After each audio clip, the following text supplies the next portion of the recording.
What do you get when you cross a know-it-all newspaper columnist with an awkward, unsophisticated everyman? Yeah. Well, I'm just not sure about that right now.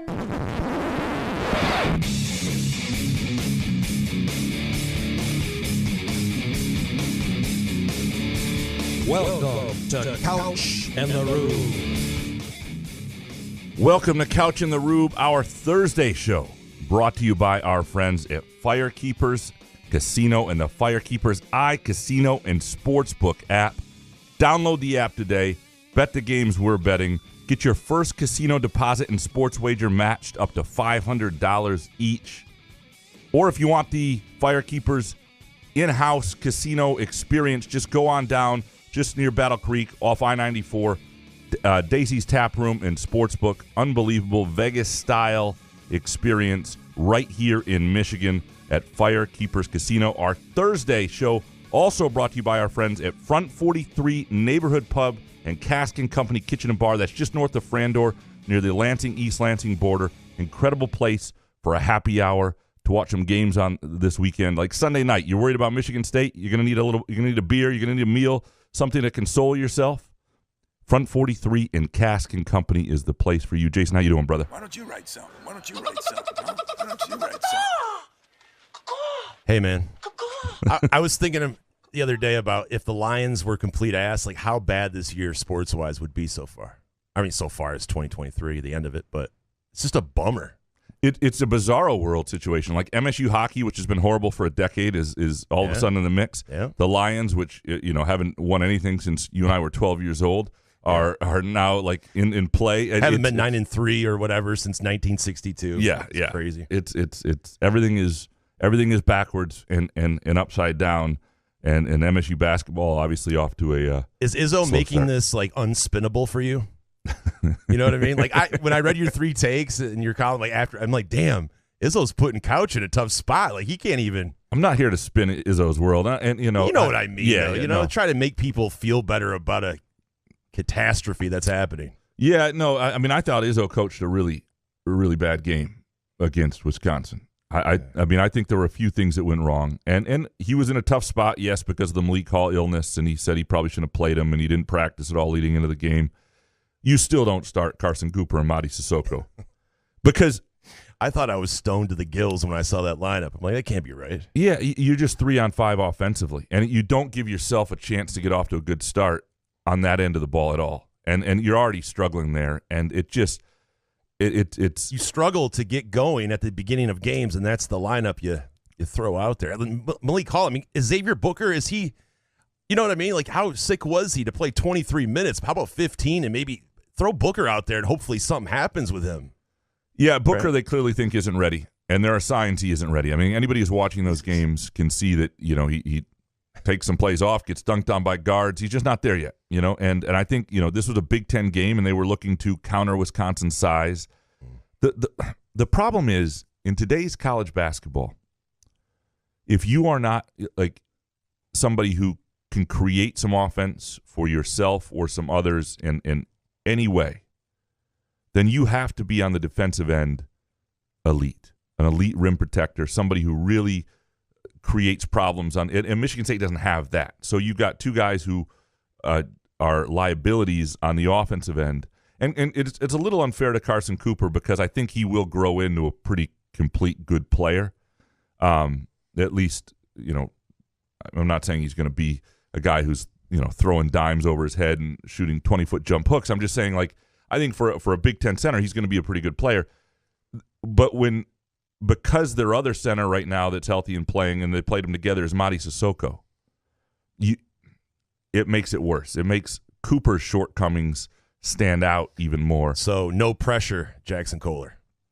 It's weird. When you come back, you got a guy who averaged like 3 points a game last year coming back is viewed as the savior. It's not great. But here's why I think it's I think him coming back is potentially a really big deal.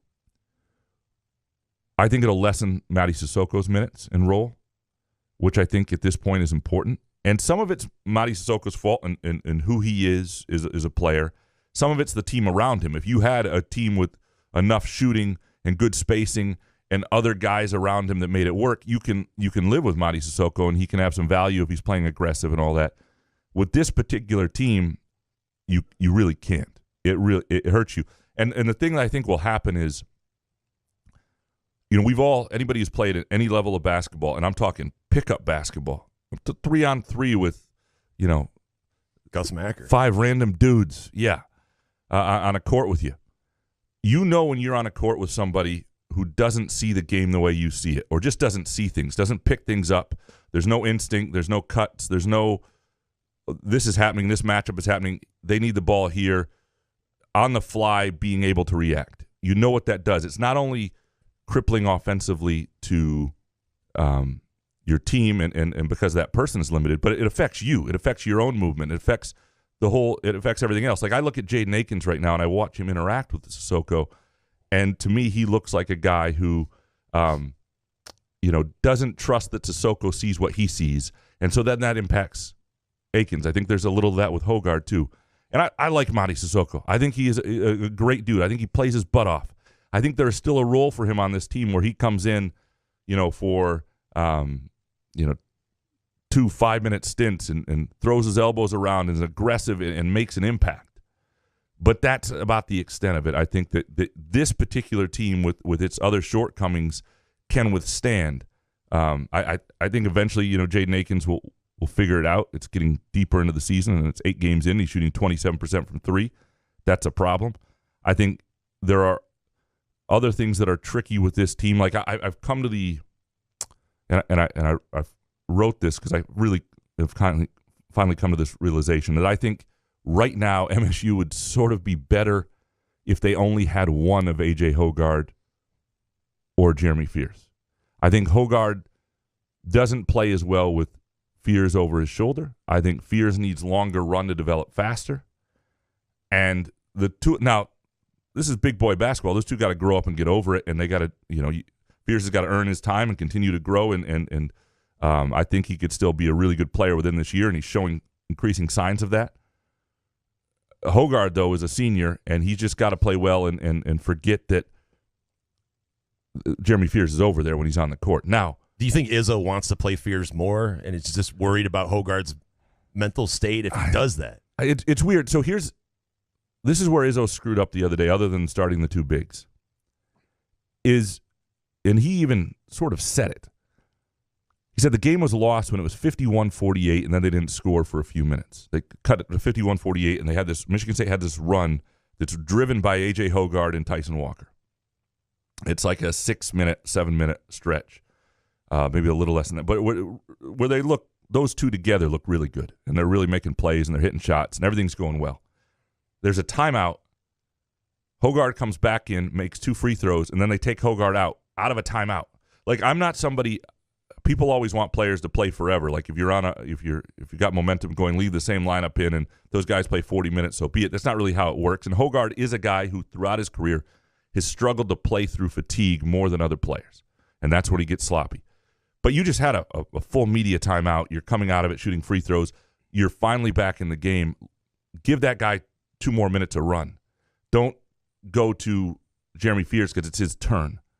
And Izzo doesn't handle the substitutions like that all the time, but he can step in, and the staff needs to right there ride A.J. Hoggard a little longer. And the offense, the run, stalled, so I think there's reading this team a little bit. You got to give this a hot hand with this team is not to be taken lightly because there just aren't enough of them, and they're struggling offensively. If somebody's getting going, let them cook. But Izzo talks about in practice, it's different, all this. I mean, we hear kind of the same things every year, and that's why, everybody's going, oh, there's no hot seat with it. We have to say this every year. We get it.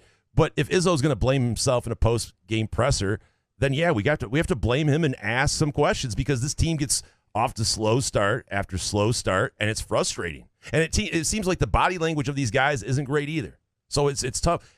And with Cohen Carr, I love Cohen Carr, but sometimes offensively, he's a liability.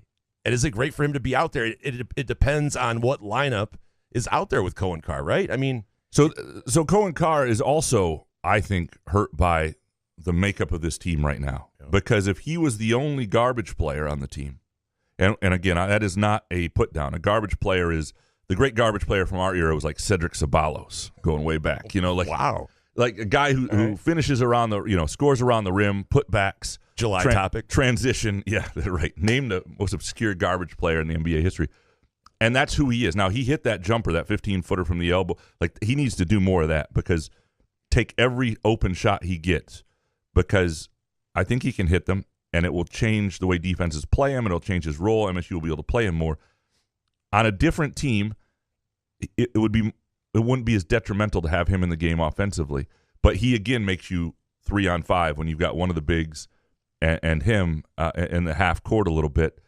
But still, I mean, lots of basketball teams don't have 5 potent scorers on the court together. That's not the full reason MSU is struggling. And a lot of it, I think, is increasingly Jaden Akins not being playing as well as the player we thought he was going to become based on the way he was playing at the end of last season. I think there's nothing going wrong. I mean, I texted his dad, and just to make sure there was like nothing really wrong with him, nothing, going on upstairs. Say? Is there anything wrong with your son? Basically, I said the more. I just wanted to make sure. I like. Is he all right? Or? Yeah, he just said, yeah, he's all right. Just the highs and lows of basketball. That's what he said. Now, and Jerome, his dad, is a level-headed bloke. Like, he is a good dude, older dad. What I mean is, like, the age gap between Jaden Akins' dad and Jeremy Fear's dad is like a generation. And wiser, smarter, older. He played college basketball, been through it, seen it, doesn't overreact to stuff. I think he's got a good head on his shoulders. I've run into him a lot of hotels and airports over the last But the couple of highs years. and lows of basketball doesn't really give you an answer. I mean, is he playing because he doesn't want to you mentioned substitutions, and are guys playing because they're worried any mistake, they have 4 guys yelling at them on the bench and they're getting pulled. So they don't want to make a mistake. But if it's just basketball, then that's fine. Jaden Akins will figure that out. But I would say, Jaden, go play like you don't give a shit tonight. Just don't even care. Ball out and see what happens. I just think that these guys in their heads, they're just so, they're so used to being yelled at and told what to do and stuff. I don't know if some guys can handle it anymore.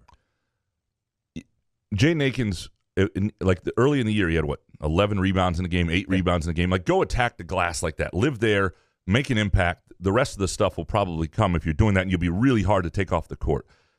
Izzo didn't start him to start the second half, which is the first time maybe he's done that one other time this year, but that was a real sign. Like, this guy's not playing well, and they need something else. So, and Robbie Hummel all game on the TV was sitting there. He's like, he couldn't believe how this Michigan State team was performing. And it's just kind of weird when you hear that all game long from a guy like that. You try to make things positive if you're Robbie Hummel, but I don't know what's positive right now. There is definitely a lack of I always want to be careful in like saying somebody, but there's a lack of just zest, like real energy and toughness, and because I don't want to say they don't care, because I think they do care, and I think sometimes when things are a struggle and they wear on you, you have a game that looks like that.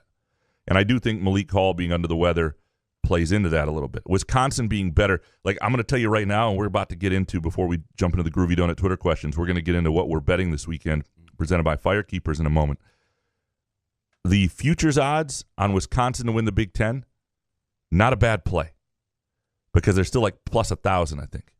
And that is it wasn't just like, I saw all sorts of reaction out there, like, you lost to Wisconsin at home. That's such a mouth breather comment, because I get that Wisconsin sometimes 3 straight times. What do you mean? Wisconsin's beat Michigan State at Michigan State 3 straight times. Michigan right? State won there last year. I mean, that's this Wisconsin team, though, with A.J. Soar coming in, who's the athletic, multifaceted, versatile wing that I think Michigan State was hoping that Akins would be this year. That transfer out of St. John's from Rockford, Illinois. Though this is modern college basketball for you. These are the guys you got to get if you're Wisconsin. This kid grows up in Rockford, Illinois, like an hour from Madison, and plays his high school ball, though, not at Rockford East or Rockford Boylan or anything like that. Yeah, I know the Rockford high schools. Then he plays at Bishop Gorman, I think, in Vegas. Then he plays at another prep school. Then he winds up at St. John's. Then Then after his freshman year, he transfers to the school he should have wound up at, and he's already used his transfer. That is the way to get a kid, but that is modern basketball. 15 years ago, he's at Rockford East, starts at Wisconsin, plays his career there, great deal. Now he does high school in Vegas, freshman year in New York City, and then transfers, and you wind up with that guy. And he supplements a roster with big men who know you can play through a guy like Tyler Wall even when he's not scoring. Izzo, the whole idea of not guarding Stephen Kroll, who took a number of threes last year, was 3 for 5 this year. Doesn't mean you can't. If you're 3 for 5 on threes, you might take a lot, but that doesn't mean leave the guy open. That was a weird. They made some after weird. he hits 2, you might want to guard him. Yeah, they made some weird scouting report decisions, but Wisconsin's really good. In other words, and so I think that Wisconsin, Illinois, Purdue right now are my top 3 in the Big Ten. Not in that order. I'm just saying those are the 3 teams that I think have a good chance to win it, and that's where I would put my my futures money if I were telling people. With that, before we get into the Groovy Donut Twitter questions, what we are betting this weekend presented by Firekeepers iCasino and Sportsbook app. Jason, my friend, what are you betting this weekend? I got to say, the Bears-Lions game, I know I got absolutely embarrassed kind of with the Bears and Packers back-to-back because I picked the Lions. The under here, the weather's supposed to be brutal in Chicago on Sunday. It's 43 and a hook, open at 46.5. If you can alternate line, tease that, I think the under. I hate betting unders, but I just think that, I don't know. I just don't think. I'm worried about Jared Goff in this weather. And when you throw the Bears, they're complete ass. But, so yeah. Other than that, I'm not sure what I'm going to gamble on yet.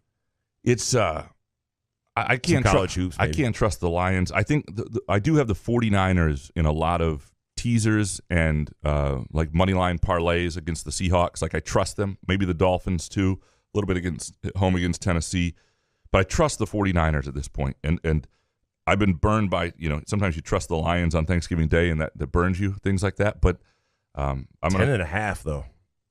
I know Seattle hasn't been great. I'm not taking the 10.5. I'm talking about teasers and 3-team teasers to get it down to half a point, 3-team 10-point teasers and the money line. Throw that in other parlays because if you want another heavy favorite, like Manchester City at Luton, Manchester City just got handled by Aston Villa. Strange game. Luton is a tough team at home sometimes, but the talent gap is so immense. To me, that is an opportunity to take a heavy favorite. But one of my other games I love this weekend is Bournemouth at Manchester United. And Bournemouth could lose this game. High variance team, plus 456 in Manchester United, who just beat Chelsea. Manchester United is not to be trusted. If you want a game, this is Saturday at 10 a.m. Bournemouth plus 456 at Man United. You can get them on the draw no bet in the 300-something range, plus 300, or plus 1 at minus 110 on the goal line. That is a game I love quite a bit, is Bournemouth minus Manchester United. I'll be betting that on the Firekeepers iCasino and Sportsbook. Just don't tell Harry, so he texts me about it. He texts me all the time about your soccer bets. I'm like, Couch has to be putting him up to this. And by the way, Harry, I don't know what his picks ended up, but, man, I think they were pretty good last week, too. Yeah, he was better than us. Better than me, I should say. Although Michigan did hit. Was it 26-0 on Iowa? We had that, right? We were on that. And Washington, I was on Washington. I had a few of these that I had a decent week. All right, let's dig into these Groovy Donut Twitter questions. All right, Eric Schultz up first. One long question. Unless several unlikely changes occur, this team will not contend. It will be easily the worst 4-year stretch in Izzo's tenure. They're consistently out-toughed and outworked. After 3 years of some of the worst rebounding in the Izzo era, this is statistically his worst rebounding team by far. Izzo's a legend. He's the best we've ever had and the best we'll ever have. But when it's fair to ask, is this still really Tom Izzo? I mean, at some point, Izzo will get old and be less effective, right? That's going to happen it happens to most coaches. Very few guys. Look at Bill Belichick right now. Bill Belichick's drafting you and I to play cornerback and then wondering why actually they have a good defense. But you know what I mean. It happens. But has to a the lot game of coaches. passed Bill Belichick by? Has it passed Tom Izzo by? I don't think so. I just think that they're stuck in their ways is the problem. Yeah, I think there's a lot going on with this team. It's a roster that I thought would be Now, I thought Xavier Booker would be in a different place. I thought the veterans would be playing better early on. I just thought that this was a really good mix. And it hasn't been so far. And the shooting, there are a couple things. There are two things that I think are true to this Michigan State basketball identity that aren't strengths: outside shooting and rebounding. And that's a problem. How much can you solve the rebounding with intent and focus on that particular element of who you are? Some of it personnel decisions. But to me, if I were Izzo, the shooting, you can only correct so much because he does see it in practice. Jaden Akins is a good shooter. He's not shooting well. That's not something you can just by force make happen. But who played Sunday against Nebraska, to me, would be based on who won the rock fight in practice. I would want rebounds, defense, toughness, and I'm like, and maybe this isn't that type of roster, maybe this isn't that type of team, but that's the Izzo identity of every successful team he's ever had. Even the really gifted ones have had an edge to them, a hunger to them, an ability to rebound, And again, I one of the problems, and I don't want to shit on Mady Sissoko all the time. But I'm going to. Well, but he's a senior at this point, and these are basketball things.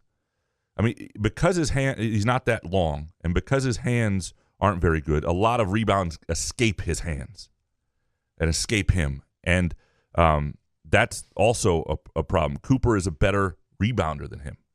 And so it'll be interesting when Kohler comes back how that makes a difference. But Jaden Akins living on the glass, I think Hall can be a good rebounder. We'll see when he's healthy. But that has got to be a focus of this team. They've got to get back to some semblance of winning. Because actually, defensively, they're pretty good. They've been pretty good. They weren't always against Wisconsin, but prior to that game, even against some good teams, they've had some really strong moments and decent performances. That can be something they can hang their hat on. But defense alone doesn't work. If you can be a defense and rebounding team, you cannot be a defense team if you can't rebound. Because Wisconsin, as we saw, created 19 second-chance points and got too many of them. To the question, when is it fair if this is really still Tom Izzo? It's too early, 8 games in. And I was doing a podcast with Chris Solari yesterday, Spartan Speak, and I read 2 quick take columns. I'm not going to read them again, but you can listen to that if you can stomach us. 2 columns I wrote in 2019 and 2020 in early February about Michigan State teams, both led by Cassius Winston, both with Xavier Tillman, both struggling, both lost, both looking like it wasn't going to come together in early February. 2 teams that now are like legendary status, right? One of the most beloved teams, the team that beat Duke to go to the Final Four and maybe should have done more at that Final Four. The team that had its tournament taken away by the pandemic and was brilliant for the final 2-3 weeks of the season. Those 2 teams in early February looked like they weren't going anywhere. Like there was something really missing, truly wrong with them. Not like this. This is I think. But there are things within this team that should give people hope. Like this isn't a team that's, if Jaden Akins was playing really well and this is what you're getting, that's a problem. If Jackson Kohler was back and it just wasn't an impact player, problem. If Jeremy Fears was who he's ever going to be, problem. But I think those are guys who they are later in the year could be different than who they are now, and that could help the team. I think it's too early to react like that with because I've written Michigan State off before and paid for it. Dominic next. Why do you always seem to have an issue with anyone MSU fans are excited about for quarterback? What is it? Levitt is fucking leaving, bro. Smith saying, I choose you, Miles Bridges style, in your donut voice isn't going to fix that. Childs looks good. It is okay to want someone good.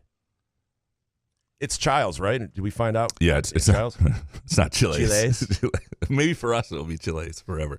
That would be great to have him on the pod and be like, Aiden I'm sure Chiles that wouldn't get here. old after a while. Yeah, it would get annoying as shit. Run that in the ground.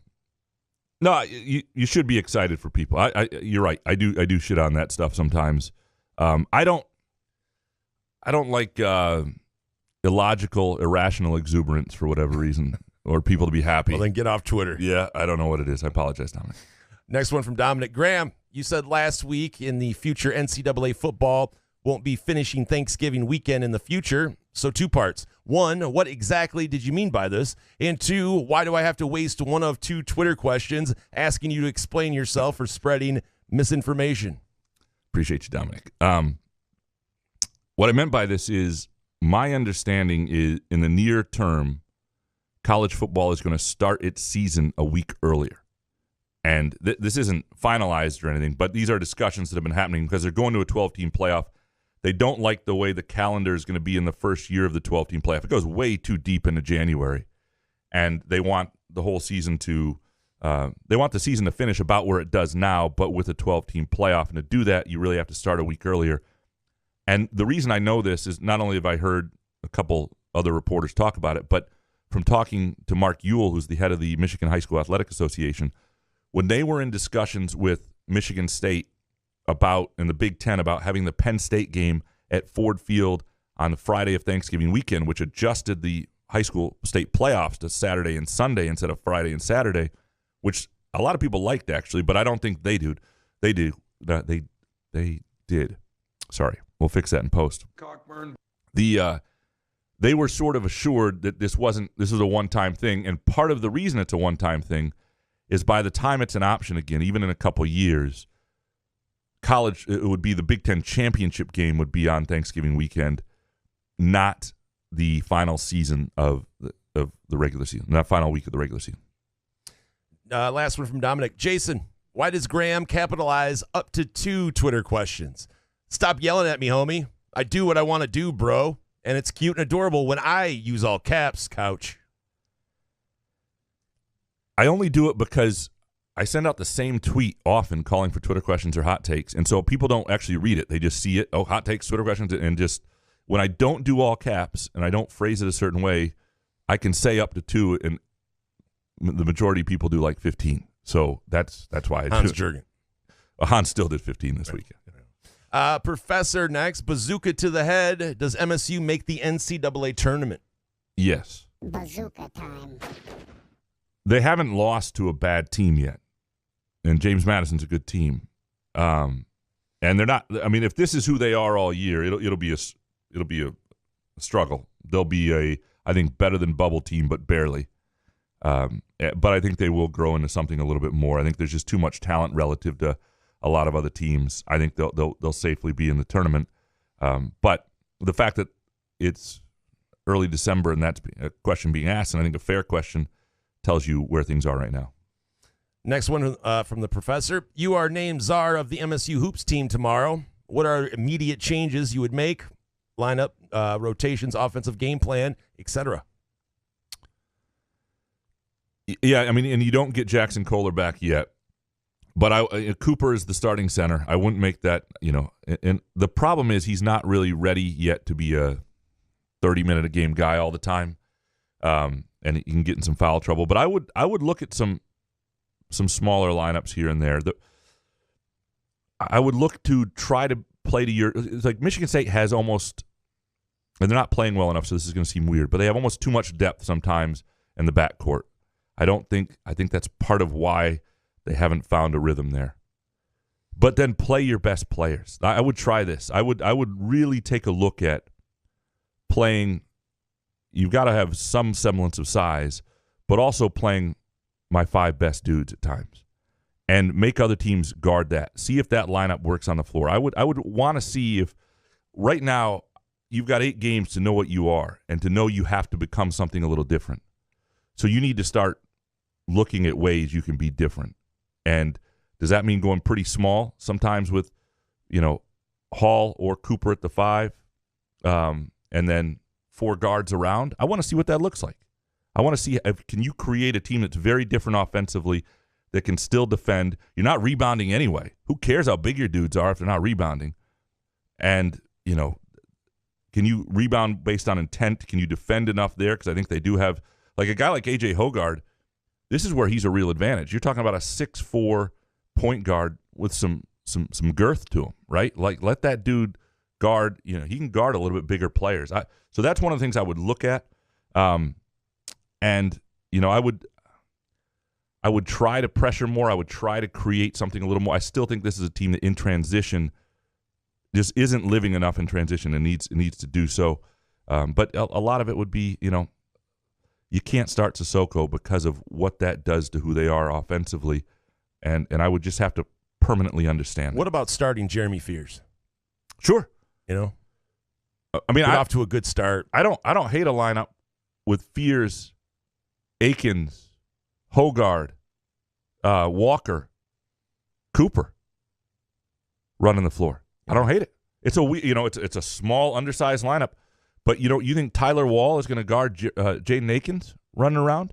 You know what I mean? Like, you've got to hit some shots for that to work. But if you're going to try Sissoko and Cooper to start a game, why not try Fears and the lineup you just mentioned? I'm going to, I know I've told my Grant Long story a few times and things like that where, I guarded Grant Long in a 3-on-3 tournament. It's been 2 weeks. Shut him down. Yeah. Part of the reason that I could guard Grant Long and have some success is I had played him in NBA Live 97, NBA Live 98, all those years. I knew what he couldn't do. And he, as big as he is, there's still things he can't shoot. And Mady Sissoko is a force, could do a lot of things, but a lot of smaller guys can guard him. Like, there are bigs who Michigan State will face who cannot score no matter who's guarding them. And you can play a smaller lineup against them. I don't know. I would start to look at those things. I do think having the Kohler coming back is going to put something in your lineup that's different, and you want to look at that in a more traditional sense with Hall and Kohler. And I think a Cooper Kohler rotation is something that could be helpful. But you just need to get Jaden Akins going too. You need him to shoot. You need him to attack the glass. And then I would really put an emphasis on the guys who look like they wanted to win the rock fight in practice. That's who we're starting. G.E. Miller, if the next MSU hoops coach went 31-30 in their first 61 Big Ten games, would they be fired? So that's 3 seasons? No, because that's above 500 in Big Ten play. That's probably 3 20-win seasons, 3 NCAA tournament bids. No. Next one from GE. If you were named the next head coach, what are the first 2 things you would do to get the program back to being a top 10 program? Hint, leverage the portal and top-notch assistants. Well, you have to let this, unfortunately, people aren't going to want to hear this. You got to let this play out a little bit because you still have Jeremy Fears Jr. as your future point guard. You got a kid like Jace Richardson coming in next year. You have some recruits they really like. You've got young pieces that you wouldn't trade. Even if a guy like Xavier Booker isn't playing at all right now, that was still a good recruit to get. I do think when you look at the history of Izzo's good teams, top 10 teams, it starts with who's got the ball in their hands, largely point guard. And that's where the issue has been right now. And so it may, unfortunately for MSU, be as simple as A.J. Hogard cycling out of the program and Jeremy Fears becoming the guy. And maybe by next year, and that's not a great answer because that discards this year, and this year was supposed to be a year. But I'm just saying, I in terms of what you would do, Izzo loves this staff. Would I bring in somebody who brought some more different offensive ideas? Yeah, maybe. I think Fears, though, fits the type of point guard and the things that Izzo likes to do with ball screens and other things moving forward. I think he'll be really good there. And using the portal, they've used it with 2 of their best players in the past, right? With Joey Hauser and with Tyson Walker. And when you see a guy like A.J. Storr at Wisconsin who changes a roster, he's got to continue to do that here and there. But I think ultimately it's just going to be letting a guy like Fears become the face of your program. Matt C. next. Explain to me like I'm 5 years old how Mady Sissoko is a better basketball player than Xavier Booker. Mady gets lost on D, has frying pans for hands, so he can't rebound and has no offensive game. If Booker can't beat out Mady for minutes, he belongs in the MAC. Well, the thing is, you cannot be ready now and still develop into a really good player. Booker has too much skill for a MAC player. But he physically just can't play right now. He's just not competitive. Mady Sissoko is a more seasoned competitive player. Is he more skilled than Booker? No. But if Booker was doing things like, reading and reacting to things on offense and hitting shots and getting pushed around, but still doing a lot, showing some flashes, doing some good things, changing who they were offensively, there would be an argument for this. But basically, this comes down to seasoning and strength, and Xavier Booker right now not being a guy who has, as Izzo will tell you, like a motor that, and we really saw it in what was the game he gave up a layup and a dunk on the other end. Was that just Georgia Southern, or was that Butler? It was Georgia Southern, I think. There's something that's not there yet. It hasn't clicked, and I don't know what his ceiling is. He's still an extremely skilled player, and that gives you a higher ceiling than Mady Sissoko. But as much as I've been shitting on the basketball part of what Mady Sissoko is right now, if you told me in a Big Ten game I've got to play one of those two guys 30 minutes to win, right now it's Mady Sissoko, and that's just what it is. And I didn't realize that was going to be the case. I would have told you if I thought he wasn't going to be ready to contribute at some level this year. But right now, Booker just doesn't look like a guy who's ready to contribute. Kermit the Spartan next. Is there any hope of a solution to the unmitigated disaster combo of pay-to-play, NIL, and the transfer portal? I think the portal is a bigger issue because I think what matters, to answer your question, no, really. And maybe it starts to play itself out year over, in years if players start to realize that more mistakes have been made and it becomes less the thing to transfer and I don't know, but that's years and years down the road. There is no answer to it. Now, pay-to-play NIL might change. It sounds like that may be something that's done much more in-house through schools, and that would be interesting. The transfer portal does some good things for a lot of kids. You get a kid who's from Rockford, Illinois, who winds up playing at Wisconsin, A.J. Stewart. That's what should happen, right? You get kids when their coaches leave, they're able to, they move on, they find a better situation for them. You get these quarterbacks who are able to find good situations for them. And then you get a lot of kids, some of whom are making mistakes. But I think the big potential issue is part of what is the allure of college sports to us is that a kid chooses your school, your campus. They are part of that community. And we're losing that. And I think between these guys becoming paid pros, and understand, Michigan State's basketball team, these guys are pros. These guys are all making more than they would this year if they played in Europe. And that dynamic with kids coming and going, I do wonder a generation from now if people care less. I know there are people I've talked to, if football breaks off and is less a representative of the university, or is the reason other sports go away, they'll be less invested. They'll care less. We love football. I don't think college football is going away in the short term, but I do think all the changes that are happening threaten it within a generation of being something that we're as into the same way we are right now. Edward Majeski next. I hear you on maybe Sam Levitt over Aiden Childs, but at best it's a 50-50. Childs committing would mean he's done with transfers. Wouldn't that tip the scales in Childs' favor? Sam Levitt could just decide to leave next year, and we are back to ground zero. So this is a really good point from a great name of a great stadium, Lansing Sexton. This is actually the same point I was bringing up on the Wisconsin Kids store. If you do get Aiden Childs, and it sounds like they are going to get him, and I know he's visiting this weekend, and there's people I've talked to, I think this is going to happen. That's his transfer. You've got him, and maybe he becomes a grad transfer later on, but you've got him for several years, whereas Levitt could decide he wanted something different at any point. Now, if he's the starting quarterback and things are going okay, that's less likely to happen. I still think you just take the best guy. I'm not selling my Sam Levitt stock, but the more film I watch on Aiden Childs, I see the potential. Obviously, he's a great athlete, good arm, There's lots of things I realize. I mean, I see why people like him. And he's also going to be MSU's quarterback, which is another reason for MSU fans to like him.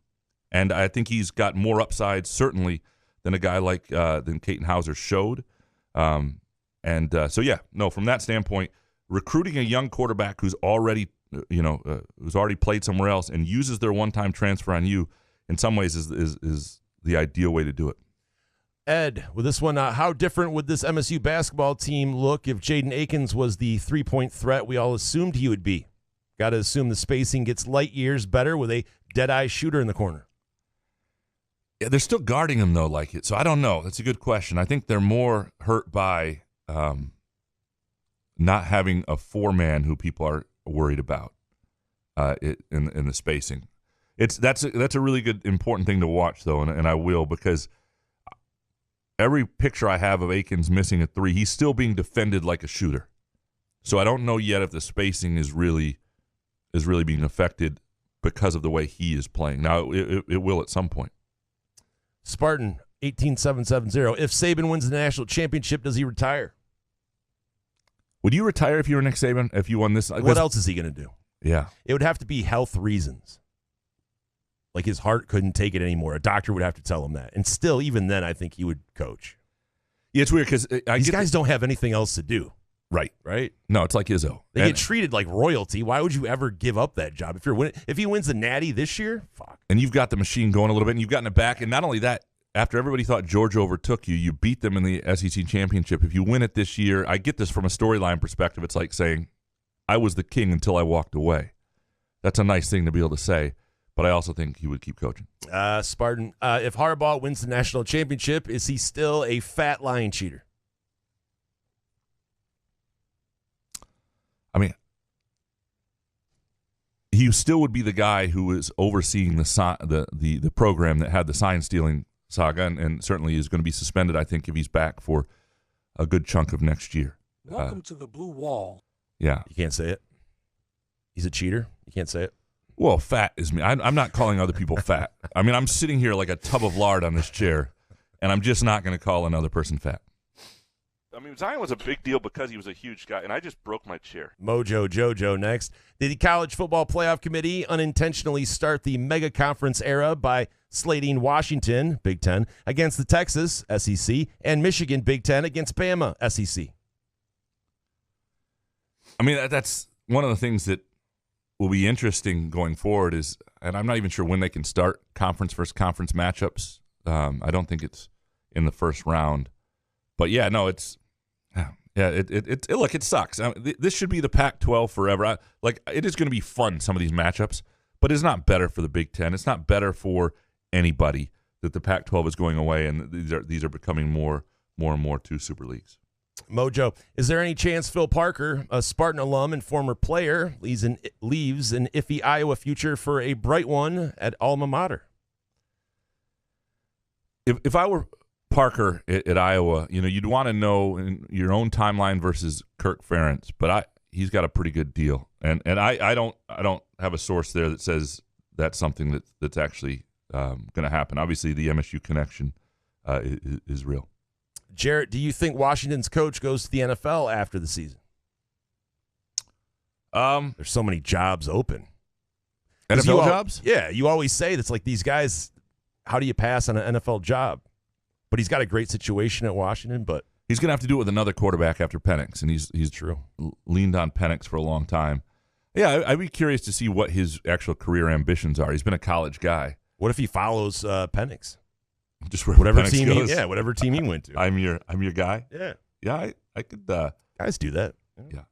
Yeah. Jared, would you rather add Tum Tum for leadership or Deontay Davis at the center position to this team? Deontay Davis, 100 times out of 100 times. Yeah, I mean they're already playing. They're already playing what 3-on-5 on offense. Why would you go to 2-on-5?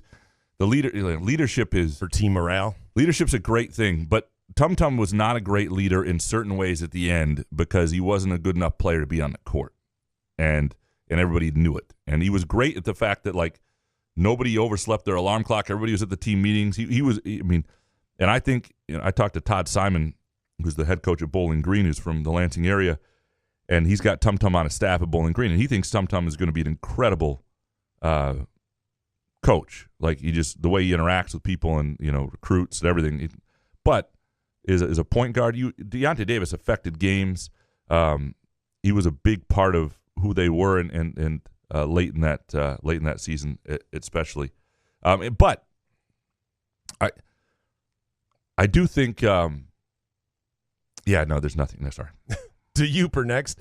What's going on with Jaden Akins? Wink once if there's some personal issue or undisclosed injury he's dealing with, because I know something isn't right with him. He's shown no development from last season, and I know he's way too talented for this to be his ceiling. Yeah, from what I understand, he's okay. He's just frustrated, and I think he's frustrated because he's not hitting shots, and it's probably in his head a little bit. He didn't rebound all that well, but I think he's frustrated with the guys around him and the way it's worked. I watch his interactions with their big men at times, and I can see the frustration there. I think more than anything, what Jaden Akins needs is MSU fans to send him boxes of Groovy Donuts, right? Holiday donuts are back at Groovy Donuts, by the way. Favorites like gingerbread cake donuts, Hanukkah Sauvignon, I believe I pronounced that correctly, snowmen, the Grinch, Christmas trees, wreaths, and more. They highly encourage pre-orders at groovydonuts.com. Place your order for holiday donuts, but you can also swing on by either location in Lake Lansing Road in East Lansing and also in Williamson. That's Thursday through Sunday, 7 a.m. to 1 p.m. Pick up your holiday donuts. Pick up a box. Send them to Jaden Akins. It can only help his shot. DeUper, how different would these bigs be if Dwayne Stevens was still around? It's not enough for Izzo to scream about toughness and lack of motor. These kids need technical assistance on some fundamental skills, and I don't know if that's Izzo's strength. I think they've got good assistant coaches. I think Doug Wojcik is a good coach. I think I don't think that's. Are we sure? The issue. Are we sure? Sure. Or are you just saying that? Well, I'm saying that I'm not in the room with them. I'm not being coached by them. I know Izzo is as happy with his staff genuinely in terms of what they provide in a day-to-day coaching as he's had in a while. Spartan Johnny, how many times can you watch your favorite team go down double digits, almost come back to only get shit kicked before you get excited about the football? Oh, get shit kicked before you get excited about the football season. Can't wait for this tweet to not age well in March, but this is ass. Yeah, no, I can't imagine. It's fun. You go through this football season that was hell, and the thing that sort of spurred everybody on is the basketball season was coming, and then this is what you get. So next year, should we not even just believe any hype and just wait until January with this team next year? The basketball team, that is? I was told growing up that Michigan State hockey was the toughest ticket in town, and it was. That it was a hockey school. So I just want to see MSU fans be true to what I've been told, and none of this matters. Hockey is back. They're playing well. We haven't even had a hockey question yet. I don't understand what's happening here. Spartan Johnny, can you define Izzo's offensive scheme? You mentioned he's in the Hall of Fame for his defensive principles, but what are the components of his offense that make it so goddamn boring since Cassius Winston left? And from Spartan Mark, any chance Izzo draws up some new offensive plays? I feel like we see the same 3 to 4 screen pick and rolls all game long for the past decade. So Spartan Mark answered a little of Spartan Johnny's question there. It's a lot of ball screens, a lot of high ball screens, a lot of pin downs they'll use for guys like Walker to get him free. Izzo like early offense is the getting the stuff early, transition offense. That's the scheme. Now, it is not innovative. It is tried and true if you have the right point guard and the right players, but it is not some innovative offense. It's defense is certainly been his calling card. But yeah, it's a ball screen. They will hit you with a zillion ball screens, and if they've got the right guard, it works. Jeff Peterson next. Which is Izzo's biggest Achilles heel? Stubbornness or slow to make in-game adjustments? Well, aren't those the same thing? I guess. Well, stubbornness to make in-game adjustments, sure. Yeah. I think Izzo's is probably stubbornness overall. All coaches are slow to make in-game adjustments. I covered a different coach when I lived in Kalamazoo and covered Western Michigan, and I used to write things hoping he would do them, and then like 3 weeks later he would say them like they were his idea. Man, been writing that for 3 weeks. Like he'd just come up. Coaches are always, because they see it in practice, and to some, this is also why you want coaches making these decisions and not fans or whatever, because we would be willy-nilly changing lineups. And, fans and media are way too quick to overreact, but coaches are slow to it sometimes. There's no doubt about it. But that's not just an Izzo thing. I think if you were a fan of any program in the country, you would often see that. I mean, look at the Pistons right now. People have been saying for weeks that Jaden Ivey needs a bigger role. And last night, I actually watched the Pistons. They were in the game for a while. The Pistons play Jaden Ivey. He plays really well. And after the game, Monty Williams is like, yeah, we got to shorten the bench and play more Jaden Ivey. Like everything everybody's been writing. It's infuriating sometimes that, coaches act like they came up with something that was so obvious. And I think that's what drives fans nuts, is when something that seems obvious is something they eventually do, and they could have done it 3 weeks earlier. But, they have more evidence in front of them, and they often are hoping something else changes. Jeff Peterson, ceiling for this MSU team, NIT bound or first round NCAA flameout? These are too low ceilings. I would say the ceiling is higher than both of these. But right now it has, and I wasn't around for the 2010-11 team that was a disaster, the number 2 team in the country to start the year, and then barely made the tournament and lost to UCLA in the first round. But there is, and I'm not saying these guys don't like that team. I think didn't like each other by the end, but there's evidence that this has that sort of season to it. But again, there are enough things also on this team that could change within the season that should give you some hope. This isn't like a finished product team that you go, uh-oh. Kevin from Rochester Hills, will MSU's first round NIT game be at the Breslin? Most likely, they would be a high seed in the NIT. If you've never been to an NIT game at the Breslin, I highly recommend it. Good seats available, including the entire upper deck usually. Went to a game there in 96, maybe, NIT game. It was enjoyable. Kevin, are there any legitimate future NBA players on MSU's team? When you look at MSU's team, do you see an NBA player? Not right now. That's the thing. It's hard to. I'm not saying it's not possible.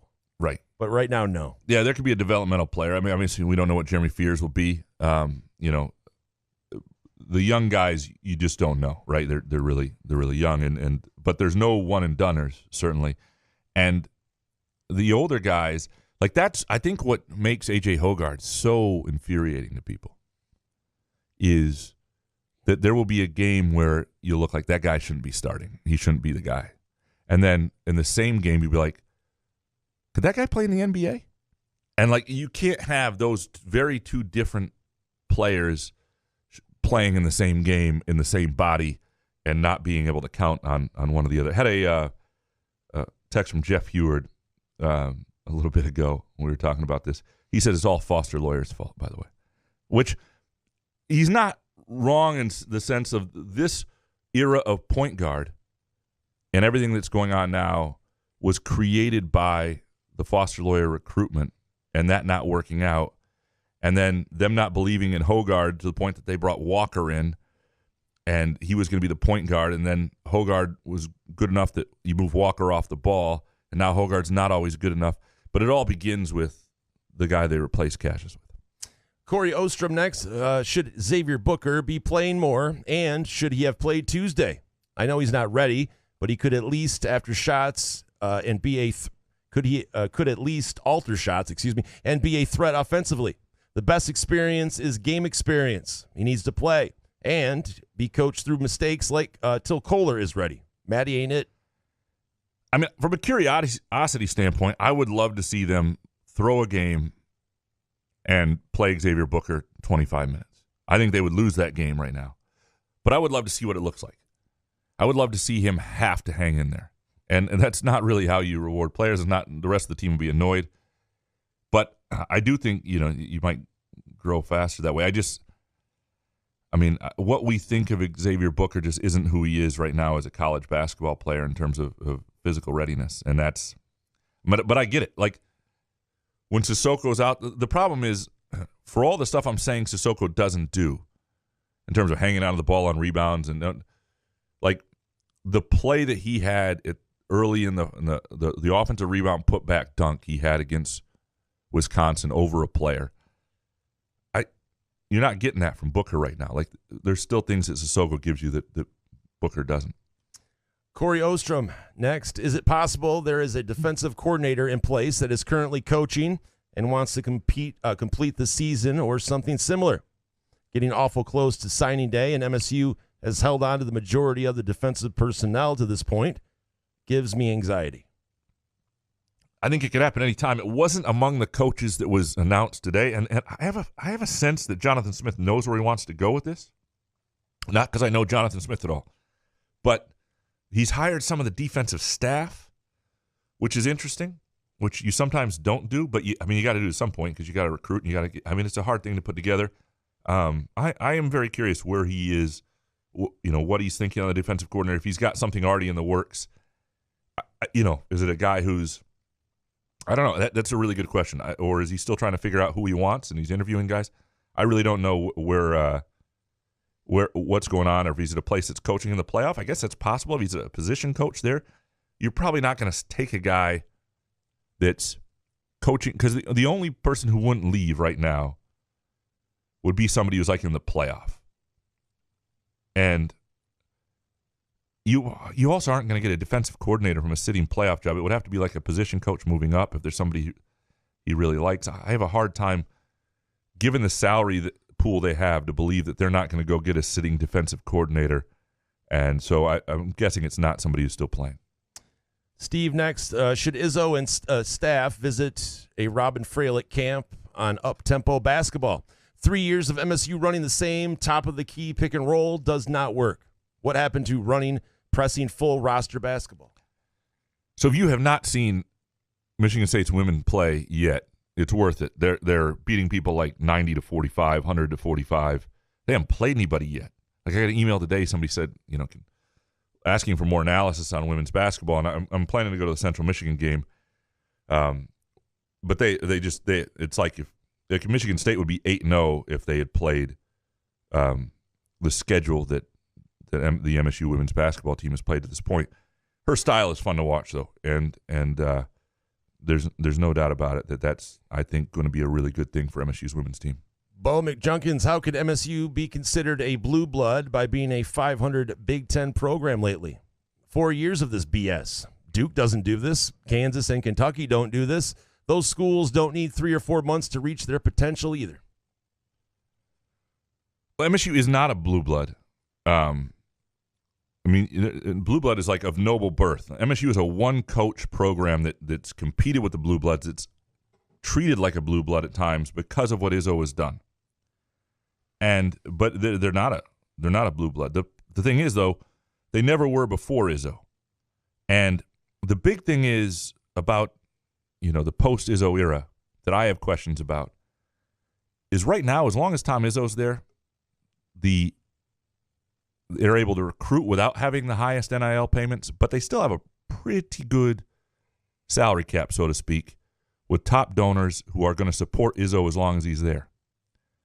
Maybe the next coach will have that same support, maybe not. But I don't know that you have this roster back or this roster making what it's making if Tom Izzo isn't the coach. And so, they're not a blue blood. I mean, that's part of the thing. Izzo rolled up his sleeves and built something out of a middling program, and he hasn't had those advantages, and so you get these struggles at times. Now, is this the beginning of something that's the end? Who knows? It doesn't seem like that, though, given how he's recruited, given the young players on the roster. This isn't Tum Tum Nairn and Brendan Kearney and who else was on those? Who was the guy who was out of suburban Smith. Chicago? No, the suburban Chicago kid who was a guard who thought he was really good, who wasn't. Oh, son of a... Aloysius Anaganye. No, we do have a question on him. Give me some Hoff for a second, please. Thank you. Feliz Navidad, Cockburn. Feliz Navidad. Feliz Navidad. Prospero año y felicidad. Feliz Navidad.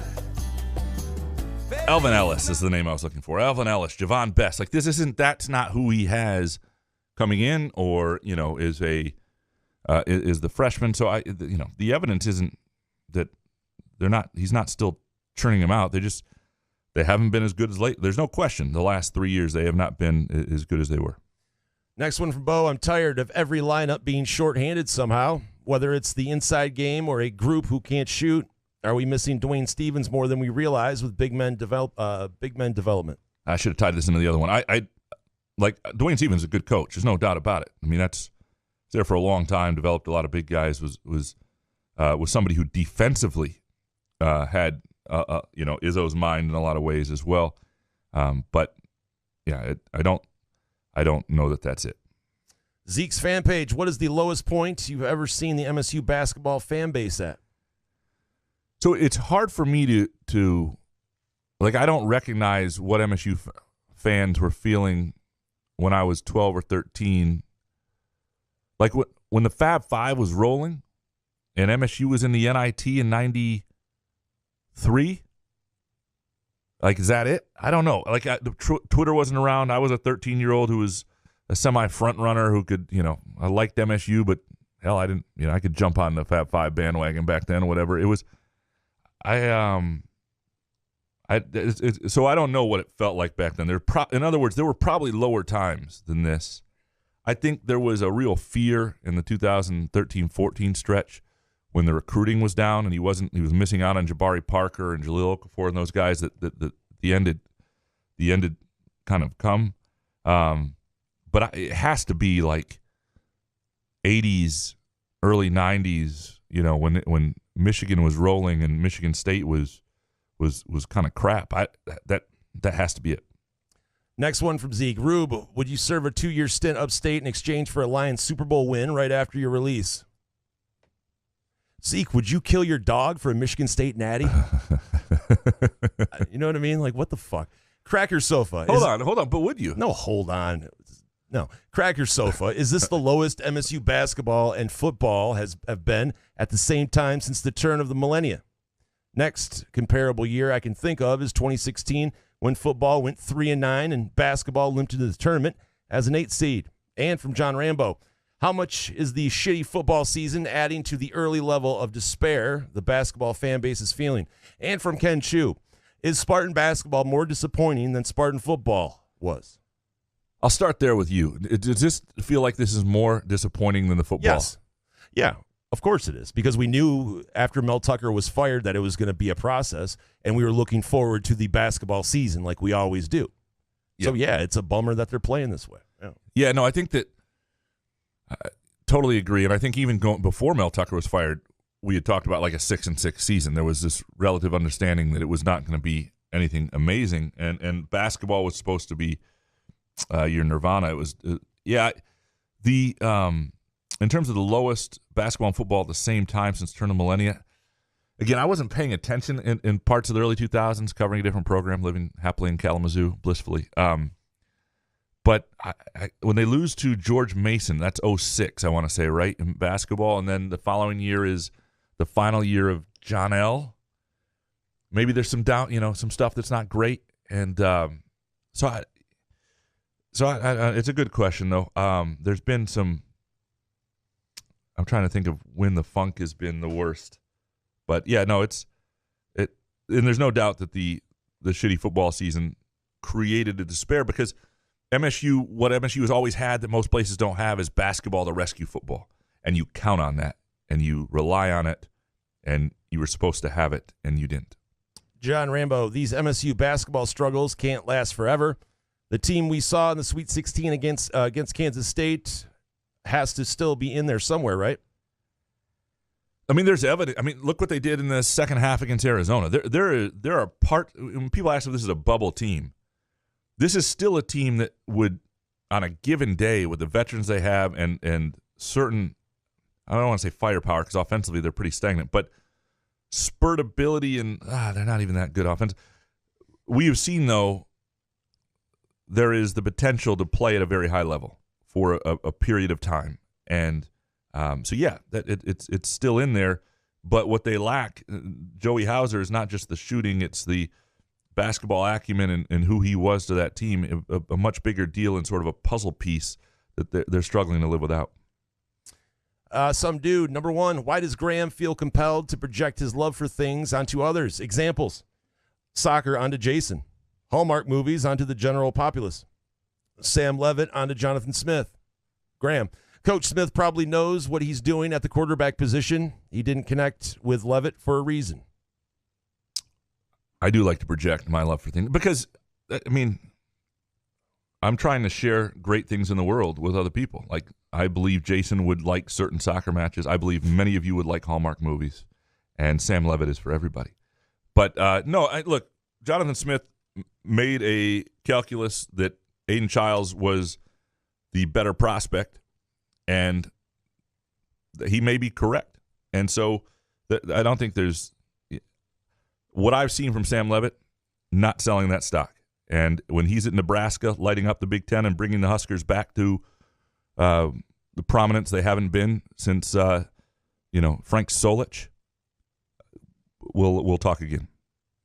Some dude, it's radical, but maybe it's time to put the point guard duties Tyson Walker's hands in Tyson Walker's hands instead of Holloman's, Hoggard's, or Fear's hands. He can score in a lot of ways and draws a lot of attention, leaving others open on the floor.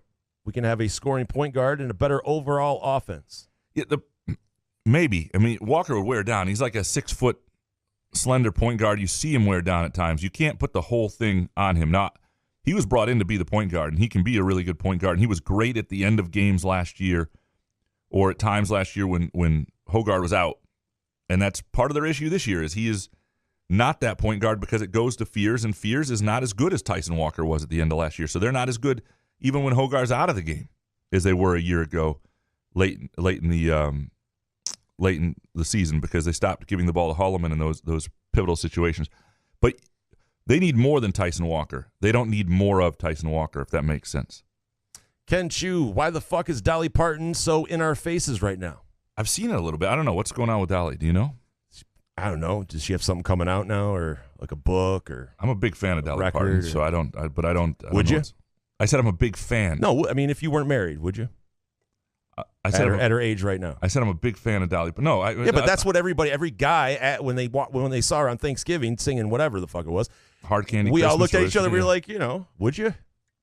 There's no need to answer that question. Oh, all right. Tyson Fury, if MSU had lost to Marquette, by the way, I would. If MSU had lost to Marquette in the NCAA tournament, what would our expectations for this team have been at the beginning of the season? Seems like that one game created very unrealistic expectations. It certainly changed the expectations because you saw a different ceiling. You saw a team that looked like it was ready to go, and then it played toe-to-toe with Kansas State. And, if they had lost that, I think there still would have been high hopes, but it might not have been the top 5 stuff. There's no question. It would have felt like, do they need another piece or what? Yeah, I think the perception that they had everything they needed would have been different. Tyson, how did we end up with a basketball team full of a bunch of guys who can't shoot or rebound?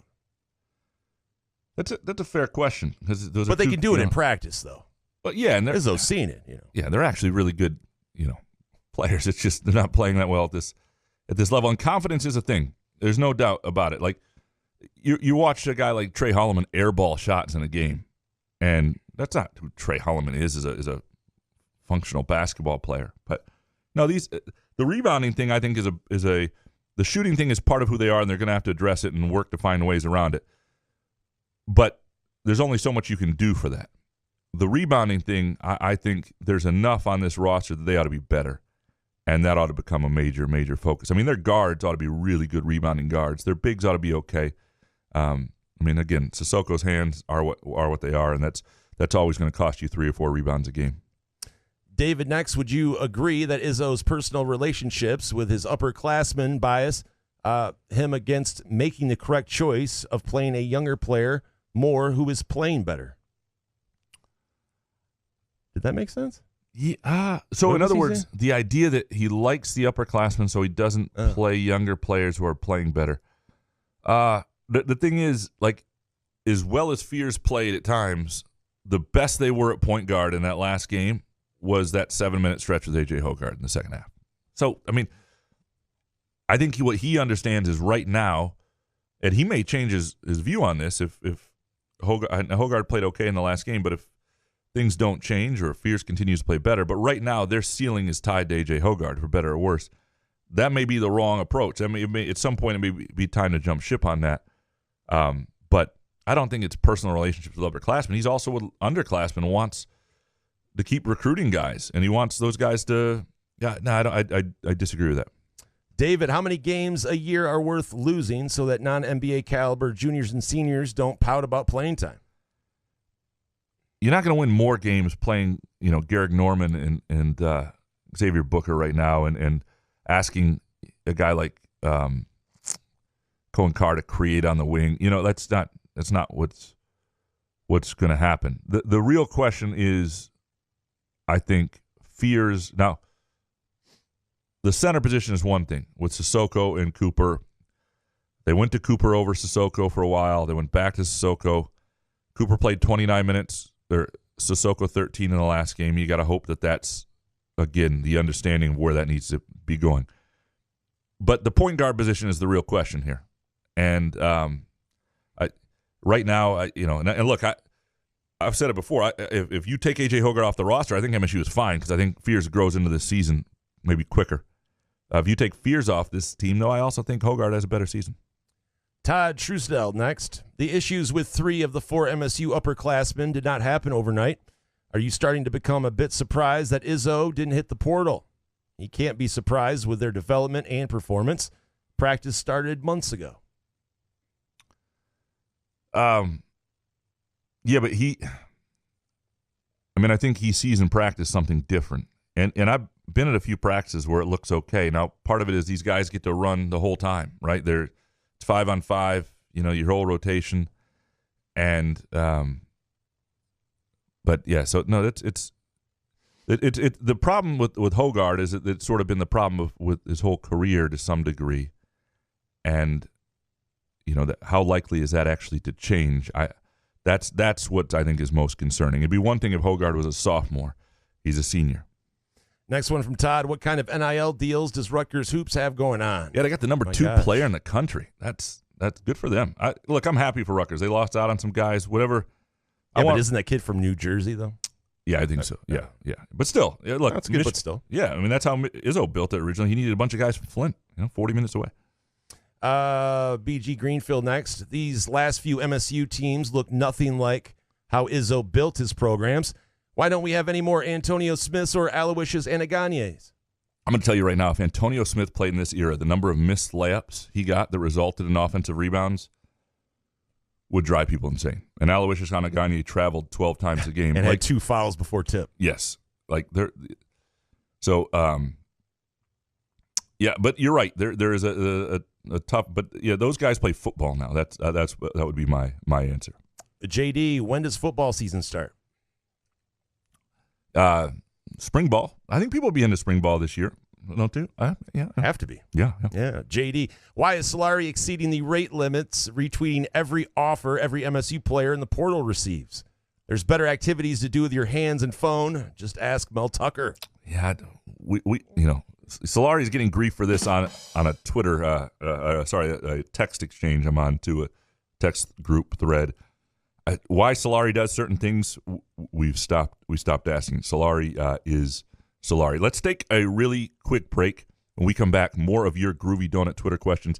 Couch in the Roo, presented by Firekeepers and Firekeepers iCasino and Sportsbook app, and Front 43 and Cask & Company. Where else can you cheer on your team? Enjoy a mouth-watering burger or savory sushi. Sip on handcrafted cocktails or one of 46 beers on tap. Take your game day or date night to Cask & Company Kitchen, Bar, or Front 43 Neighborhood Pub near Frandor. 2 amazing places with 1 awesome blended modern American-Asian menu. Catch the game on one of 30 60-inch TVs or stop in for the all-you-can-eat lunch buffet. Enjoy happy hour or elevate your night out at Cask & Company or Front 43 on East Saginaw in Lansing. Ever wonder how comfortable you can be and how good you can look? Put on a Muskox flannel and find out. Muskox has new arrivals for this fall, including the Caper Green Grand Flannel, which even makes couch look good. Muskox is a Detroit-based flannel company that creates soft and durable flannels made to last a lifetime. They become a great partner with Couch in the Rube, not just because they make us look good and feel good, but because they're good people too, and a socially conscious company. For every $100 purchase, $10 is donated to the Alaska Wildlife Conservation. Muskox flannels are designed with 100% cotton that is ethically sourced and double brushed for softness. Feel the quality and comfort of a Muskox flannel by ordering at gomuskox.com, where Couch in the Rube listeners can enjoy $15 off their flannel purchase with the promo code HOFF.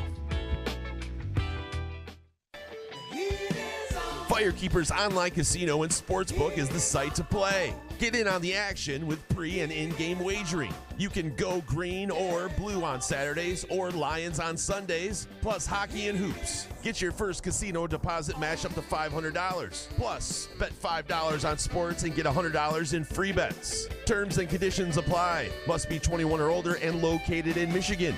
Gambling problem? Call the Michigan Problem Gambling Helpline at 1-800-270-7117. Find Couch in the Rube podcasts on Spreaker, iTunes, iHeartRadio, Spotify, YouTube, Facebook, Google Podcasts, CastBox, and the Rube's favorite podcast addict.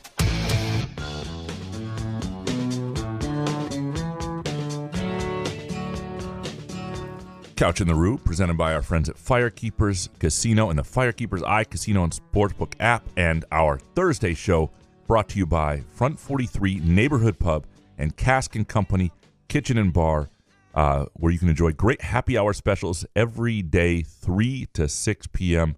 Good way to end the workday at Front 43 and Cask & Company. My favorite thing, Jason, used to be like in my younger years where happy hour would turn into like 1 a.m. and you just started a bar, perched up, watching a game, hanging with Spending friends. $150 you don't have. That too. But then you just bet it and win it back, you know? You know what? There is that, yes. Yeah. There's that logic. Yeah. All right. Back to the Groovy Donut. Chris Eastlick, did the Big Ten have any good offenses this year? This might be the worst year I can remember of quarterback play. Yeah, I mean, it was pretty dreadful just across the board. And no, there really weren't. I mean, the league was dreadful outside of 2.5 teams.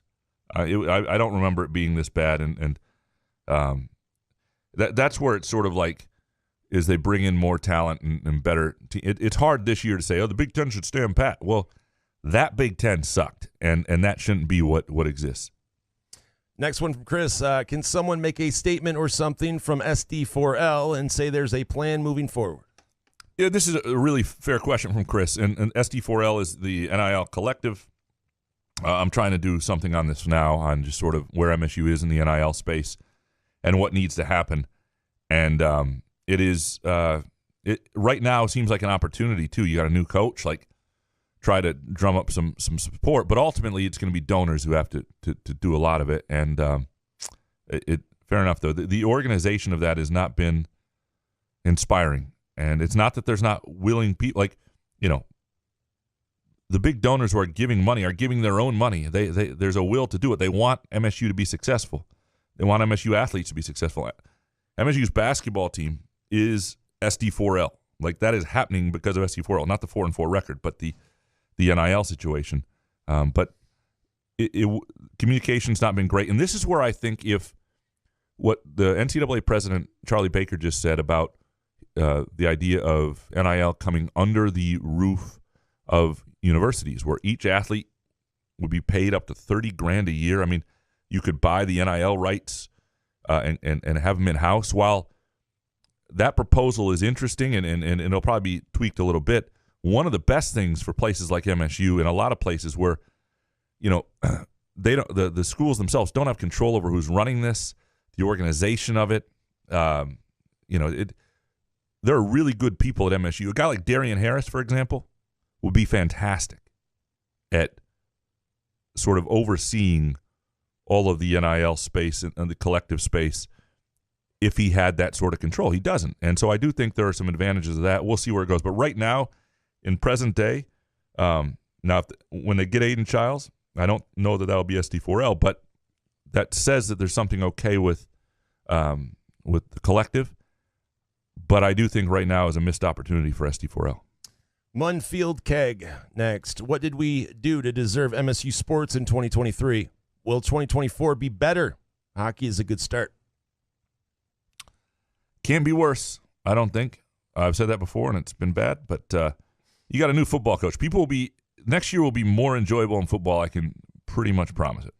All right. Gerald B17, does Graham Couch realize he says things like there's no true national title because people assume FSU would lose, while simultaneously stating a 4-win MSU team that was 1-2 versus the West Division teams would win the West?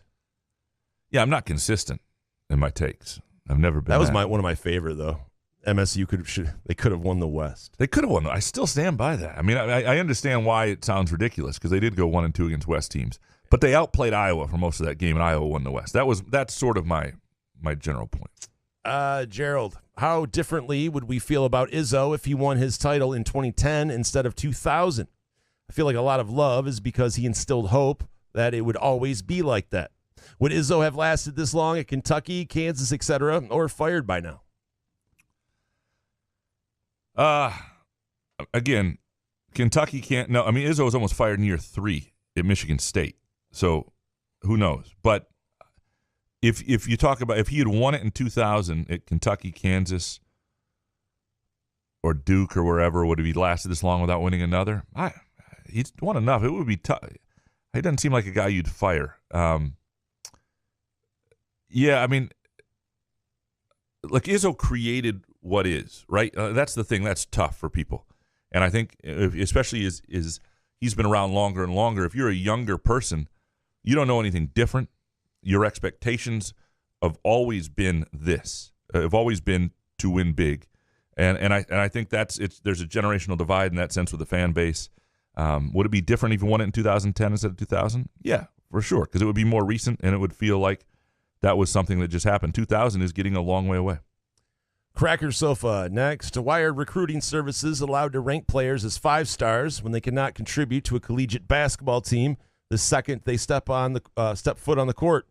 5 stars should be reserved for as talent bordering on first-round draft status. This is fair. And I think part of it is if you have a weaker class, it's still the number of guys at the top usually are 5 stars. But some of it is the skill. There's undeniable skill with Booker, and you see that and how it looks on a high school or AAU court. But it's fair. I mean, the ranking system is the star system is not perfect. It's flawed. There are lots of guys. 5 stars are not all created equal, and those guys, in football, I'm more in awe of it because I think it's harder to look at a 16-year-old and a 7-on-7 tournament and really get it right. In basketball, I feel like I could do the star system for them and probably do better. Fart Soup next. Last week, Graham said he often asks fake questions to throw the other low-rent columnists off his trail. Couch, can we get a taste? What's your favorite donut? Do you think MSU should be part of the city of Lansing? What's your favorite quality dairy? Yeah, no, if there's it's usually a pretty obvious question that seems like, oh, he's writing the obvious column or he's writing this. It's usually when I'm writing a column about a certain player that I don't want people to be aware of it. And that's when I ask a couple other questions if I'm going to ask about that player too, especially so that people don't know which column I'm really doing. Ezra K next. Couch, does your wife also enjoy the Hallmark Christmas movies? Certainly hope so. I mean, otherwise she's just tolerating me. Yeah, of course. Yes. She picks them, right? Some of them. Ezra. Rube is my favorite. The 1972 Topps baseball cards, one of the greatest sets ever. Wow. I mean, 72 out of all time? I don't know. I mean, the 52 set, I'm guessing there's some Bowman ones back in the day. 72 is really cool, though. The Doc Ellis card, that's like a double negative because you know that he pitched on acid, right? He pitched a no-hitter. So it's a rare double negative. These things go for like $6,000. But I like the 1975 set's one of my favorites. What's in the 75 set? Oh, it's just cool designs. Okay, they had. gotcha. It's kind of like a lot of pastel. It's 1975 kind of cool colors. But 72 is definitely up there. It's a great set. I mean, one of my favorite things growing up was just the look of a fresh pack of baseball cards when you opened it up. Man, that even the Donruss. I actually bought like a 1988 top or Bowman, 1990 Bowman box. They're like $50 on it, just to kind of relive the. There's nothing really worth anything in there, but it's just kind of fun to be nostalgic and go through those things. And they have gum from 1990, so if you want to eat that. Yeah. Nate Hamilton, I'm late to the party. What is the Matt Weiss tattoo bet you've mentioned? The idea was if nobody did any research or wrote any stories in the Detroit media about this, followed up on the story with Matt Weiss, that I would get a tattoo, right? That was the deal. There have been so many that I don't. There have been enough stories at this point, I think. I'm pretty sure of it. Nate Hamilton next. Is MSU football at risk of missing out on defensive transfers and keeping existing defensive guys out of the portal by not having a defensive coordinator in place within the next week? I guess it's possible. I think they were communicating, though. There are guys on the staff who are there. My guess is the players have a better sense of what's going on. But, with any coaching hire, it's better to get it right than to be first or be prompt. The head coach, it obviously helps to be prompt, but as well. But I've talked about this before in journalism. We see people make hires because, oh my God, the season's starting. I got to have a writer covering this team. And if you get the right person 3 weeks later and they're around for 5 good years, that's a much better way to do it. Fart Soup Couch once said that he has 47 pet peeves. Can he give us number 27, 32, and 41? 27, 32, and 41 are all in the same. They're all involving AP voters. So they're in the same family. No, I'm kidding. Yeah, I do have a lot of pet peeves, and they just, yeah. And one of them was the football playoff committee. But illogical people, smart people, doing illogical things drives me nuts. Or people claim to be smart. The college football selection committee thing taught me, and it wasn't just Florida State. It was also the Liberty getting in over SMU. Like, when these jobs are open, athletic directors, presidents at universities, just apply. These people aren't any smarter than you. They're just not. I don't care if you're working in sanitation for a city somewhere. If the university in your area has an opening for the school president, you should try to get an interview, because based on the types of logic that come out of these people's these decisions, they're just not that brighter and much brighter than you. So that would be my takeaway. Again, that is pet peeve number 41. Matt Venny, if D'Antonio's last teams were like Iowa's are now, winning a lot of games despite a putrid offense, would he still have retired when he did? It's a good question. Like, if you're winning, but probably not, because he loved defense. If he was winning with defense, he would have thought it was all working, right? Yeah. Yeah, because Iowa was essentially... How long would fans deal with it, though? It's a good question. Iowa was basically the 2018 Michigan State team that went to the Red Box Bowl, right? So did they have like a college football playoff level defense back then? Yes, they did. I mean, they Justin Herbert got 7 points. They lost 7-6 to Justin Herbert. Like, that defense was incredible. They just didn't. They played in the East, so they weren't going to win. Like, that particular MSU team would have won this Big Ten West without question. Matt Venny, after learning that the winning team all spit in the old brass spittoon, how many Groovy Donuts would you need to bribe Graham with to be in the locker room when that takes place? Just 3. I mean, I can deal with spit. Spit's not as disgusting as other things. Yeah, but is that right? 3 Groovy Donuts would do it. And if by the way, if you want to send me 3 Groovy Donuts or Jaden Akins 3 Groovy Donuts, groovydonuts.com, great holiday donuts. Get a full box there, or swing by either location on Lake Lansing Road in East Lansing or in Williamson. Great addition to any holiday party. Groovy Donuts, by the way. People will remember you had them and how they tasted, how they looked. Just a great deal. groovydonuts.com. I'm on Ross St. Nick. How is Graham's love for Sam Levitt different from the people who wanted Caton Hauser that you love to shit on every episode? We've seen maybe a few good throws against backup defenses. I'll take Aiden Childs over him all day. I don't think Nebraska had its backup defense in there when he threw that dart to beat them on November 4th. We've seen enough from Sam. The difference is this, and part of it was, there's no doubt, the Caton, it was my pushback against the Caton Hauser hype train that was based on people seeing absolutely nothing. We at least saw some things of Levitt, and there are things you recognize in terms of traits, in terms of arm strength, mobility, moxie, things that I think he has.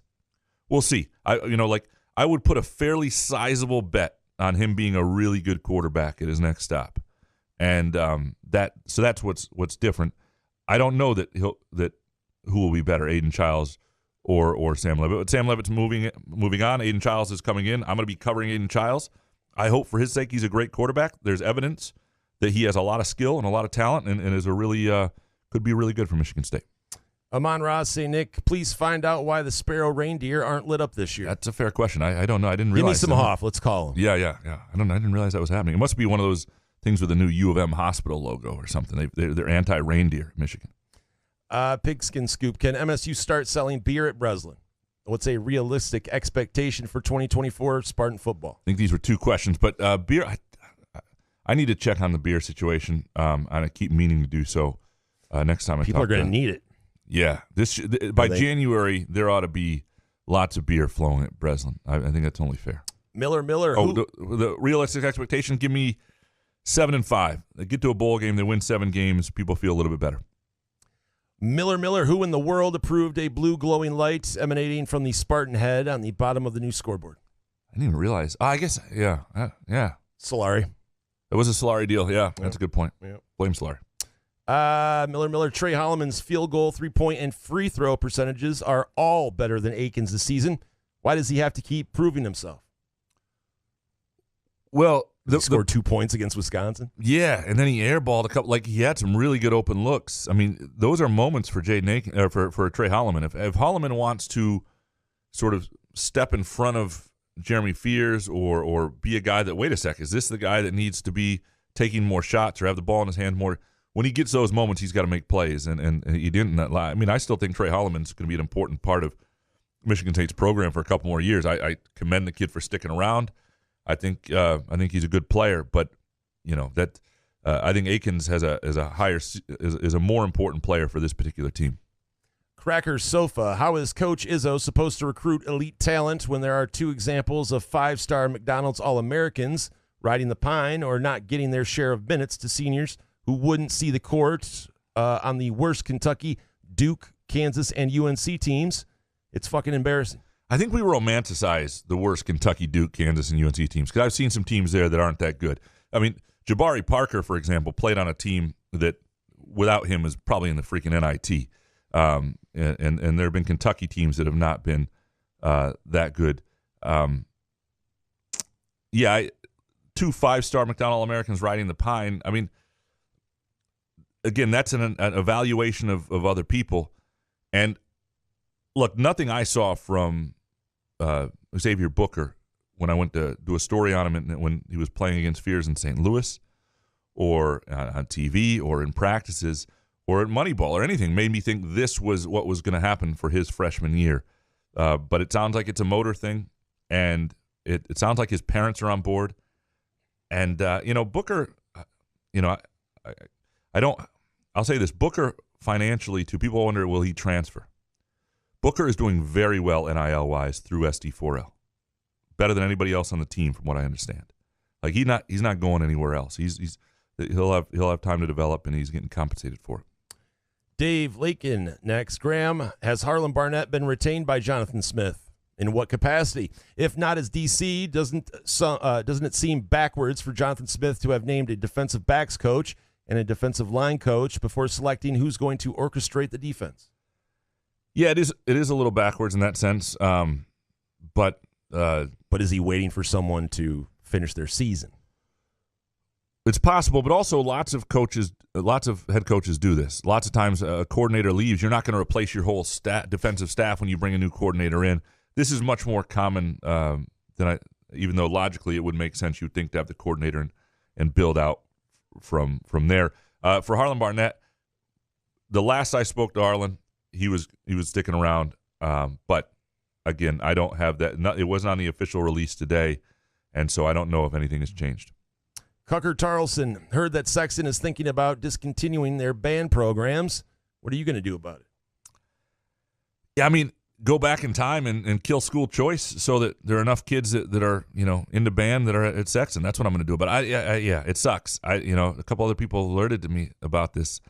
Not great. and Sexton used to have a great band, like an award-winning band, a huge band. And but the school is small now. I don't, it sucks. It just is what it is. You're telling me kids don't want to wake up at 4 a.m. and practice their shit outside or beating their drum or whatever? It's crazy. Who practiced at 4 a.m. back in the day? I don't know. When I went to Rochester, I would hear 4:35 a.m. they were practicing. Really? Yeah. Rochester's a weird place. I never practiced the trombone once. That's why I eventually quit. I mean, I would only show up and I would play. I thought you had to get up early. I thought it was that way everywhere or something. No, it's not at all. Right. No, yeah. Jason Akins next. How about all the Power 5 athletes sharing the NIL money equally? That would motivate athletes to just stay with the coaches and schools they like best and give non-blue bloods like Vandy and Northwestern a chance.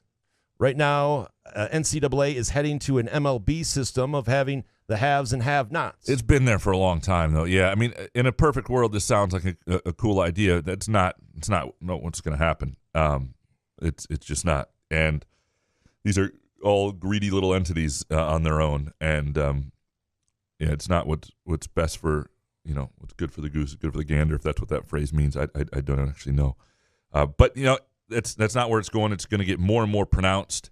If you do have this new level of FBS that you can opt into, where you are paying your own student athletes up to at least half of them $30,000 a year, that's going to get even more pronounced. Because think about that. Think if you're a student athlete and you're trying to figure out what school you're going to go to, and one school can give you $30,000 and the other school doesn't, like that, it's going to get worse and worse.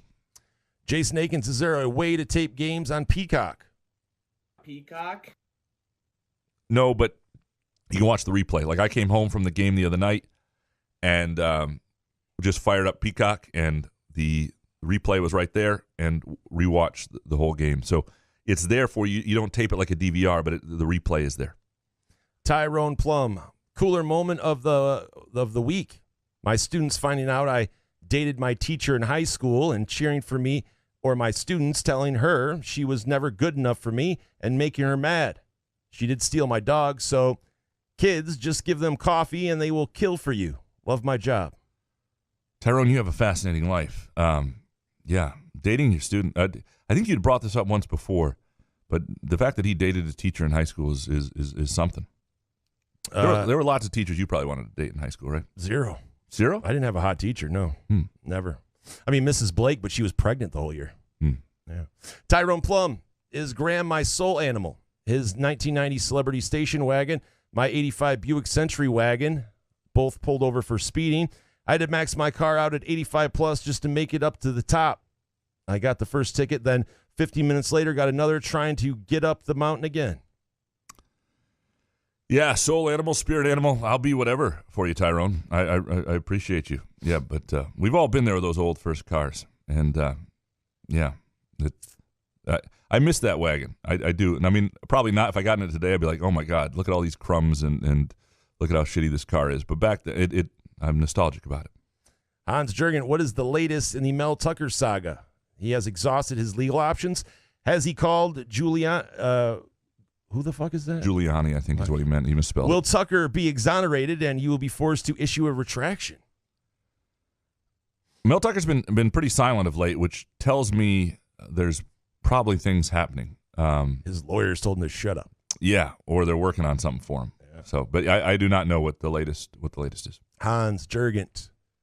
Where are we at? My Spartan brothers. Yeah. My Spartan brothers and sisters need a new winter hobby to forget the toil of this basketball season. What do you suggest?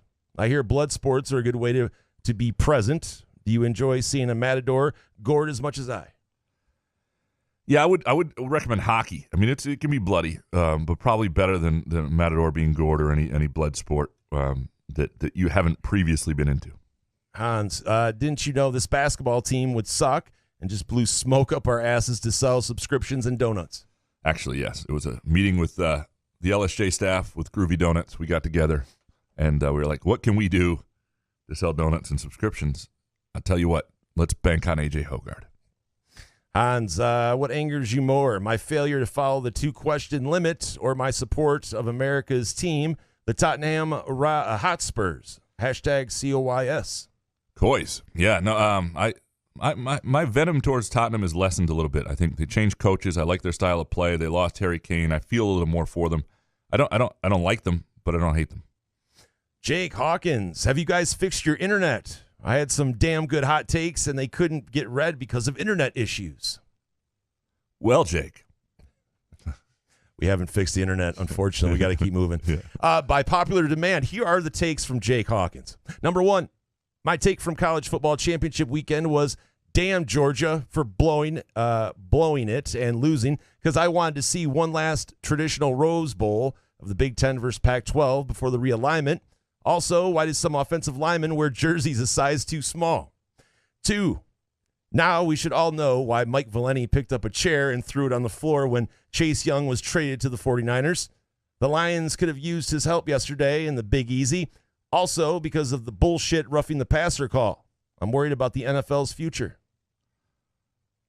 There's a lot here, Jake. There's a lot here. It would have been. I would have liked to see the would have been Washington, Michigan. No, it would have been. I would have loved to see a Washington, Michigan, a Rose Bowl, if that's what it would have been. I'm not even sure what it would have been, but that would have been cool. There's no doubt. It's still not really the last traditional Rose Bowl. I mean, the traditional Rose Bowl ended and died in 2013. Michigan State got to be part of it.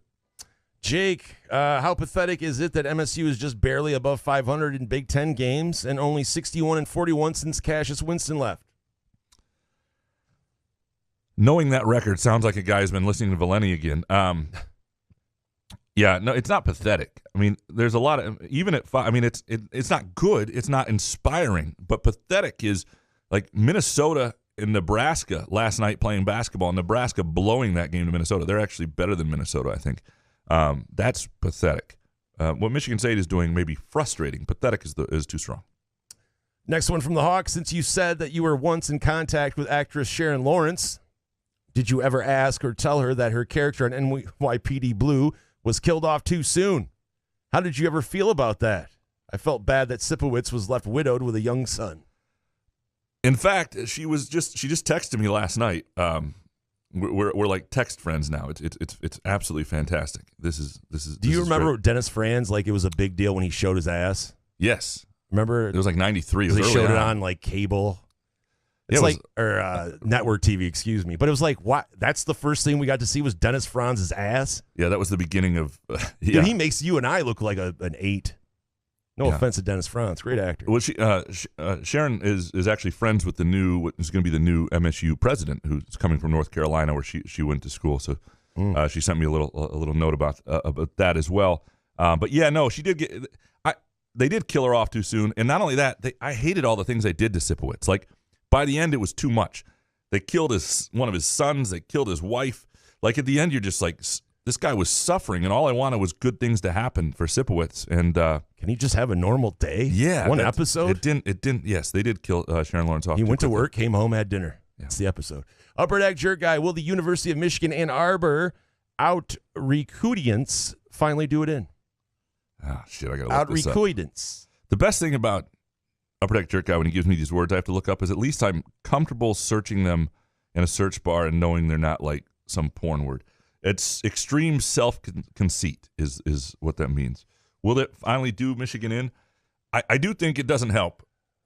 And I don't know about do Michigan in. What I think will happen, though, is if I had to put the over-under on games Jim Harbaugh missed next year if he's not in the NFL, I would put it at 7.5. I think he's going to be gone a lot next year. Upper Deck Jerk Guy, is MSU Twitter right? Is Izzo washed up? Will this team not make the NCAA? They're going to be in the tournament. I don't think Izzo's washed up just based on the recruiting. Now, he's going to have to do some of his best work, I think, to fix this team and get the most out of it. And he's done that in other years. But this is a little bit of a different animal with some different dynamics. So we'll find out. We'll find out what Izzo has sort of left in the old tattoo bet time. On that? They no, make the tournament? Oh, but on the tournament, yes. I'll do a tattoo bet on the tournament. All right. Yeah, tattoo bet. You heard it. Yeah. I mean, small tattoo, maybe Little Mermaid on the ankle or something like that. We appreciate all of you and for producing our show and all of your Twitter questions. We appreciate Groovy Donuts. Go to groovydonuts.com. Place your orders today. Swing by either location, 7 a.m. to 1 p.m., Thursday through Sunday, and that's on Lake Lansing Road in East Lansing. and also in Williamston. We appreciate Firekeepers and the Firekeepers iCasino and Sportsbook app. Download the app today. Bet the games we're betting or bet your own games and actually win money. We appreciate Front 43 and Cask & Company. If you're looking for a place to watch the games this weekend, there's a great spot. We'll be back with hot takes, I believe, Monday. Good show, man. Yeah, man. Couch in the Roof.